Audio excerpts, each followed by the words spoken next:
So if you think about Christmas past and Christmas as a child for you, what are your first memories? What are the first things that come to mind? But the funny thing about dementia is that the older memories tend to stay. Yeah. And I recall as a lad in South London in the 1950s, the early 1950s, I remember waking up on Christmas morning, in fact, most mornings in the winter, with frost on the inside of the window. Used to trace patterns in it. And I remember going down to Brixton Market with my dad to get a Christmas tree. And I remember him giving me a glass of hot sarsaparilla and some roast chestnuts. And then we would walk all the way back a couple of miles from Brixton with a Christmas tree over his shoulder. And while he was putting that up, we'd be licking and sticking paper chains. I can still taste the glue. Yeah. Because it was all paper chains. Yeah, they were the best decorations ever, weren't they? They were lovely. And I don't know if you can still get them, but we I talked think about they this. were a wonderful way to prepare for Christmas because the whole family got involved. Yeah. We talked about it. I can't remember who it was with a few weeks ago about the foil decorations that they used to like come flat, and then you used to pull them apart and they used to dangle They were from great, your and you used to use them year after year.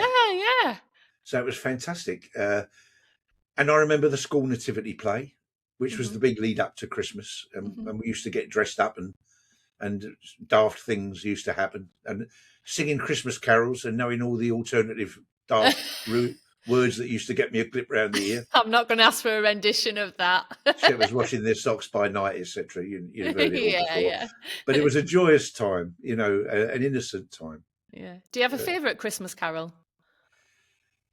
I love them all, and I still do. But nowadays, I find they bring me to tears very easily. Yeah. I'm very much more emotional than I used to be. They used to embarrass me a bit, but it doesn't now. I'm rather glad of it. A lot of times when I hear music from when I was a child or even a teenager, if it resonates with me, it'll bring me to tears. Yeah, strange. Yeah, it does that with me, actually. When I think of like my Christmas that sticks in my head was always Christmas Eve at my nana's, always. In a one-bedroom flat, council-owned flat. And she'd be my granddad on my dad's side.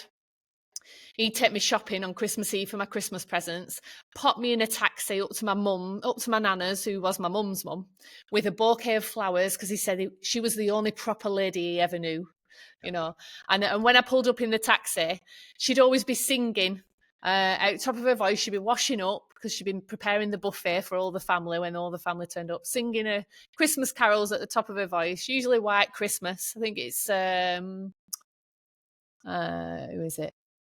Crosby. Is it Bing Crosby? Yes, it was. Yeah. But that always brings me to tears because that's a memory that really sticks with me, Yeah, and the smells coming out of her house as well. Every year at Christmas, my granddad used to get a King Edward cigar. Okay. And he used to smoke it right down, and the last little bit he would put in his pipe. So he didn't waste any of it. Yeah. But the smell of that cigar, because it was the only time of the year that I ever smelt cigar smoke. Yeah. Reminds me of Christmas Day. Yeah, I love that. Strange. I love that. It's good though, isn't it? Were there any Christmas traditions in your family then that you absolutely loved? Or maybe that you rolled your eyes at, actually, but now you secretly miss, maybe? A few, I guess. I know that in London, the pubs used to be open on Christmas Day. Right, okay. So the men used to go to the pub for a couple of hours to get out of the way so the women could get a bit of work done. Yeah. And get Christmas dinner cooked. Yeah. And they would always come back just a little bit tipsy. Never had any drunks in my family, luckily, But and the women might have had a couple of snowballs. It was snowballs in those days, or baby shams. Oh my gosh, yeah. And then we would have Christmas dinner. And my nan always used to keep some silver threepenny bits. All right, okay. That she used to put in the Christmas pud. Yeah. And I think they're still in the family somewhere, although I haven't got them. Really? That's and I think they're still used. Really? That's amazing. I love that. Which is quite nice. And after Christmas, of course, back in the old days now, I don't expect you're old enough to remember compendiums of games. But we all got a compendium of games. Yeah. And that had about 20 different games in it. There'd be a Ludo, a tiddlywinks, Yeah. a blow football, all these little games. And after Christmas dinner, when the grown-ups used to have a brandy and a kip, Yeah. we used to get the compendium of games out and play games. Yeah. And then for the rest of the evening, we would play card games and games. Great tradition of game playing in my family. It's good to get together and do that sort of stuff. We never sat down in front of the TV not talking to each other. Still don't. No, I like that. It's important to keep that conversation going as well.